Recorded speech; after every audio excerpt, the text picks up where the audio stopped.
జై శ్రీరామ్ అందరికీ నమస్కారం. వెల్కమ్ టు న్యూస్ అఖండ. నేను మీ కస్తూరి శ్రీధర్. మిత్రులారా, ఈ న్యూస్ గన చూశారంటే ఖచ్చితంగా మీరు అట్లా షాక్ అయిపోతారు. బ్రిటన్ దేశం ఉంది కదా, అదే బ్రిటిష్ వాళ్ళు ఉంటారు చూడు, ఆ బ్రిటన్ దేశం ఒక ఇస్లామిక్ దేశంగా మారిపోతుందంటే చూడండి న్యూస్ ఎట్లా ఉండబోతుందో. బ్రిటన్ విషయంలో మనం గతంలో కూడా చెప్పుకున్నాం, ఊరినైనా ఆడ పరిస్థితి మామూలుగా లేదురానైనా నెక్స్ట్ లెవెల్లో ఉన్నది. ఖచ్చితంగా ఇది ఏదో ఒక రోజు బ్రిటన్కి అయితే ఇది ప్రమాదం అని చెప్పుకుంటా ఉన్నాం. ఏది ఇస్లామిస్టుల వల్ల. మనం అనుకునేదంతా ఇప్పుడు ఖచ్చితంగా నిజమయ్యేటట్టు ఉండాలి. సూర్యుడు అస్తమించని బ్రిటిష్ సామ్రాజ్యం అని గొప్పగా చెప్పుకునేటటువంటి ఈ బ్రిటన్ ఇప్పుడు ఇస్లామిస్టు సంప్రదాయవాదుల చేతిలో చిక్కుకుపోయింది. 1950కి ముందు అమెరికా, భారత్తో సహా ప్రపంచంలోని దాదాపు 100 దేశాలను ప్రత్యక్షంగానో పరోక్షంగానో పరిపాలించినటువంటి ఈ బ్రిటిష్ సామ్రాజ్యం ఇప్పుడు పేకమేళలా కూలిపోబోతోంది. బ్రిటన్ ఒక ఇస్లామిక్ దేశంగా మారిపోతుంది. మామూలు విషయం కాదు ఇది. మనోళ్ళు అనుకుంటా ఉంటారు, ఏ నాయనా స్వామి ఒరే వాళ్ళు ఎక్కడైతే జనాభా ఎక్కువ ఉన్నారో అక్కడ మన వాళ్ళ మీద దాడులు చేస్తారా, పాకిస్తాన్లో జరిగినాయి, కాశ్మీర్లో జరిగినాయి, పశ్చిమ బెంగాల్లో జరిగినాయి, బంగ్లాదేశ్లో జరుగుతున్నాయి అంటే కానీలే ఏం ఏడ జరుగుతుంది, ఆడాడో జరిగితే ఈయనకే తేట భలే ఓడగా ఉన్నాడు ఈడే అంటారు. ఒరే దరిద్రపు కొడకల్లారా, బ్రిటన్లో అసలు వీళ్ళు ఏడున్నారు చెప్పండి. ఇప్పుడు ఎట్ట పరిస్థితి ఏముండదు ఒకసారి నా మాటలు కాదు. ఇటు బ్రిటన్ ప్రభుత్వ అధికారులు, అదేవిధంగా అమెరికా ప్రభుత్వ అధికారులు వాళ్ళు మాట్లాడిన మాటలు ఏది, వాళ్ళకున్న ఆధారాలతో సాక్ష్యాలతో వాళ్ళకున్న రిపోర్టు ప్రకారం. సరే, దీనికి కారణమే లేకపోలా. బ్రిటన్లోని ప్రస్తుత కీర్ స్టార్మర్ ప్రభుత్వం అనుసరిస్తున్న విధానాలే ఇప్పుడు అంటే భస్మాసురుడు వాళ్ళైతే వాళ్ళు చేయబెట్టుకుంటారు చూడు, ఆ విధంగా బ్రిటన్ వచ్చేసి ఇప్పుడు ఇస్లామిక్ దేశంగా మారిపోవడానికి కారణం ఏంటంటే వీళ్ళు అనుసరిస్తున్నటువంటి విధానాలే. సరే, ముందుగా మీకు ఒక మాట చెప్పాలా. ఇంతకుముందుగా నేను కీర్ స్టార్మర్ అనే కదా, అసలు ఎవరి కీర్ స్టార్మర్ అనే దాని గురించి మీకు ఒక 2 ముక్కలు అర్థమయ్యేటట్టు చెప్తా. ఈయన గారు బ్రిటన్లోని లేబర్ పార్టీ అధినేత, అలాగే ప్రస్తుతం బ్రిటన్ ప్రధానమంత్రిగా వెలగబెడతాడు.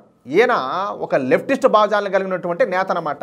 ఈయన గారు బ్రిటన్లోని తన సొంత మరియు స్థానిక బ్రిటిష్ తెల్లజాతి వాళ్ళకన్నా కూడా ఎక్కడి నుంచో అక్రమంగా వలస వచ్చినటువంటి అక్రమ వలసదారులైనటువంటి ముస్లింలకు అధిక ప్రాధాన్యతనైతే ఇస్తాడు. ఏది ఇప్పుడు కాంగ్రెస్ పార్టీ కావచ్చు, ఆమ్ ఆద్మీ పార్టీ, సమాజ్వాదీ పార్టీలు చేస్తున్నారు కదా డిఎంకేలో, అదే మాదిరిగానే అనుకోండి. అక్రమ వలసదారులను పెద్ద ఎత్తున ప్రోత్సహిస్తున్నాడు. ఈ అక్రమ వలసదారులు ఏం చేసినా, ఎన్ని అత్యాచారాలు చేసినా, ఎన్ని హత్యలు చేసినా కూడా ఈ అక్రమ వలసదారులపైన ఎటువంటి చర్యలు కూడా చేపట్టడం లే. ఈ మధ్యన బ్రిటన్లో మీరు కూడా వినే ఉంటారు, మన న్యూస్ ద్వారా కూడా చెప్పినాం, 1400 ఈ అత్యాచారాలు జరిగినాయి. ఈ 1400 అత్యాచారాలు చేసింది పాకిస్తాన్కు చెందినటువంటి గ్రూమింగ్ గ్యాంగులు. వాళ్ళు ఈ 1400 మంది ఎవరో తెలిసిన చిన్న చిన్న పసిబిడ్డలు స్వామి, వీళ్ళకంటే పశువులు కూడా ఆ పని చేయవు. మీరు కూడా ఏడైనా ఈ యూట్యూబ్లోనో పడైనా సోషల్ మీడియాలో చూస్తుంటారు. ఇప్పుడు ఏదైనా ఇప్పుడు ఈ జంక పిల్లలు లేకపోతే ఆవుదోళ్ళు ఇట్లాంటి ఏదైనా అంటే కనిపించినప్పుడు, చిన్న చిన్న కనిపించినప్పుడు పులులు, సింహాలే వాటిని చేరదీస్తాయి, దగ్గర తీస్తాయి, వాటిని ఏం అనవు. కానీ ఈ దరిద్రపు ఉండా కొడుకులు అంతకంటే నీచంగా దిగజారిపి చిన్న చిన్న బిడ్డలను కూడా అత్యాచారాలు చేశారు. కానీ వాళ్ళు పాకిస్తాన్ ముస్లింలు అవడంతో వాళ్ళపైన ఎటువంటి చర్యలు కూడా తీసుకోవాలి. ప్రస్తుతం బ్రిటన్లో వేగంగా మత మార్పులు అయితే జరుగుతున్నాయి. అది కూడా ముస్లిం మతాన్ని ఎక్కువ మంది స్వీకరిస్తున్నారు. ఈ మాటలన్నీ ఒరే వీడు కావాలని నోటుకొచ్చేట్టు ఏదంటే అది వాగుతాడని చెప్పేసి మీరు అనుకోవచ్చు. నేను చెప్పడంలో ఈ మాటలన్నీ. ఈ వ్యాఖ్యలను బ్రిటన్ మాజీ హోమ్ సెక్రటరీ సుయల్లా బ్రేవర్మాన్ ఆవిడగా తెలియజేశారు. ఇక్కడ అంటే ఆడ బ్రిటన్లో హోమ్ మినిస్టర్ను హోమ్ సెక్రటరీ అని చెప్పి పిలుస్తారన్నమాట. బ్రిటన్లో ఇప్పుడు ఏర్పడినటువంటి భయంకరమైన పరిస్థితుల గురించి ఈ సుయల్లా బ్రేవర్మాన్ మాట్లాడుతా బ్రిటన్ ముస్లిం ఛాందస్వాదుల చేతుల్లోకి వెళ్లే అవకాశం ఉండాలని చెప్పేసి హెచ్చరించింది. కాబట్టి మనం కూడా అంటే బ్రిటన్లో కూడా ఈ అమెరికా తరహాలోనే, అమెరికా బాటలోనే మారాల్సిన అవసరం ఉండదని చెప్పి చెప్పిందనమాట. అంటే మీకు తెలిసిన విషయమే, అమెరికాలో ఎవరెవరైతే ఈ అక్రమ సొరబాటుదారులు, అక్రమ వలసదారులు ఎవరెవరైతే ఉన్నారో అందరినీ కూడా డొనాల్డ్ ట్రంప్ తరిమేస్తాడు. అది ఆవిడ చెప్పేది. బ్రిటన్లో అక్రమ ముస్లింల చొరబాటు విపరీతంగా పెరిగిపోతుంది. రోజు రోజుకు ముస్లిం సాంప్రదాయవాదులు పెద్దగా పెరిగిపోతారు. ఇక్కడ ముస్లిం సాంప్రదాయవాదులు అంటే ఏం తెలిసిన ముస్లిం మత ఛాందస్వాదులు అని అర్థం అనమాట. అంటే పీక్స్ లో ఉంటుంది వాళ్ళ మైండ్ సెట్ ఏదే మతం విషయంలో. అది ఇప్పుడు బ్రిటన్లో భయంకరమైన పరిస్థితులు అయితే నెలకొన్నాయి. ఇప్పుడిప్పుడే ఈ ముస్లిం మత ఛాందస్వాదులు బ్రిటన్ తమ కంట్రోల్లోకి తీసుకుంటున్నారు. మరొక 20 సంవత్సరాలలో బ్రిటన్ అతి బలమైన ముస్లిం సామ్రాజ్య దేశంగా మారిపోయే అవకాశాలు అయితే స్పష్టంగా ఉన్నాయి. అదే గనక జరిగితే అప్పుడు బ్రిటన్ ఈ ప్రపంచానికే అతి పెద్ద ప్రమాదంలో మారే అవకాశం ఉండదని చెప్పింది. సరే, ఇకపోతే ఒక్కసారి గనక ఈ బ్రిటన్ ముస్లిం మత ఛాందస్వాదుల చేతుల్లోకి వెళ్ళిపోయిందంటే ఇక బ్రిటన్ పని అయితే అయిపోయినట్టే. బ్రిటన్ దేశం అణ్వాయుధాలు కలిగినటువంటి మొదటి ఇస్లామిక్ దేశంగా అవతరించే అవకాశం ఉండదని చెప్పేసి మాట్లాడుతున్నారు. ఇంక చూడండి, ఇంకేం చెప్పాలి నేను. ఇక అణుబాంబులు కూడా ఈ ముస్లిం మత ఛాందస్వాదుల చేతుల్లోకి వెళ్ళిపోయే ప్రమాదం ఉండాది. అప్పుడు ఈ ప్రపంచానికే బ్రిటన్ పెను ముప్పుగా పరిణమిస్తుంది. అంతేకాకుండా బ్రిటన్ రాజ్యాంగానికి బదులుగా షరియా చట్టాన్ని అమలు చేసే అవకాశం ఉండదని చెప్పి మాట్లాడినారు. యాడ బ్రిటన్, ఎక్కడ, ఏంది, ఏమి జరుగుతుంది? చూడండి, ఆలోచించండి. ఈ విషయాన్ని అమెరికాతో సహా అన్ని దేశాలు కూడా గుర్తించాలంట. సాక్షాత్తు బ్రిటన్ మాజీ హోమ్ సెక్రటరీ ఈ సుయల్లా బ్రేవర్మాన్ వ్యాఖ్యానించడం ఇక్కడ గమనార్హం అన్నమాట.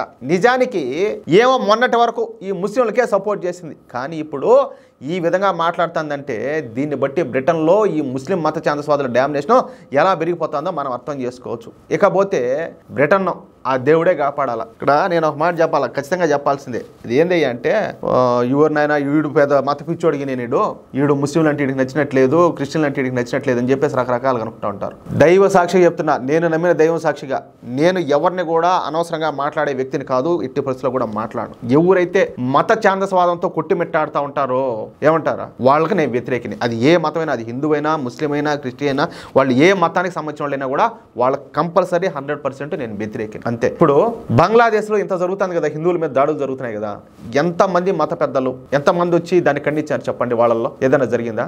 ఎక్కడో పాలస్తీనాలో జరుగుతూ ఉంటే, పాలస్తీనాలో గాజాలో రఫాలో జరుగుతూ ఉంటే ఇజ్రాయెల్ పోయి వాళ్ళ మీద దాడి చేస్తా అని చెప్పేసి వీళ్ళు స్పందించారు, వీళ్ళు స్పందించలేదు అనకుండా ఆ మతం అంతా కూడా స్పందించింది. మరి బంగ్లాదేశ్ హిందువుల విషయంలో వాళ్ళు మనుషులు కదా, ఆడవాళ్ళు వాళ్ళకి ఆడతానం లేదా, వాళ్ళకి మానాలు కదా, ఏం జరుగుతుంది చెప్పండి? ఇదే విధంగా పాకిస్తాన్లో జరిగింది, బంగ్లాదేశ్లో జరిగింది, పశ్చిమ బెంగాల్లో జరుగుతుంది, కేరళలో జరుగుతుంది. ప్రతి చోట కూడా వాళ్ళ డామినేషన్ ఎక్కడైతే ఎక్కువ ఉంటుందో ప్రతి చోట కూడా జరుగుతుంది. మరి ఎందుకు స్పందించరు అని నేను అడుగుతున్నా. అంటే వాళ్ళ విషయంలో మనం ఏదైనా మాట్లాడితే ఏలెత్తి చూపితే మనం వాళ్ళకు మత పిచ్చి వాళ్ళలాగా కనపడతాం. మనం ఏం మాట్లాడకూడదు. వాళ్ళు ఏం చేస్తా ఉన్నా, వాళ్ళు ఎంత మనం హత్యలు చేసినా, అత్యాచారాలు చేసినా, ఏం చేసినా కూడా మూసుకొని కూర్చోంటే బాగున్నట్టు. దాని పేరు వచ్చేసి సెక్యులరిజం. అవునా కాదా? మనం ఏదైనా మాట్లాడితే మత ఛాందస్వాదులం అయిపోతాం.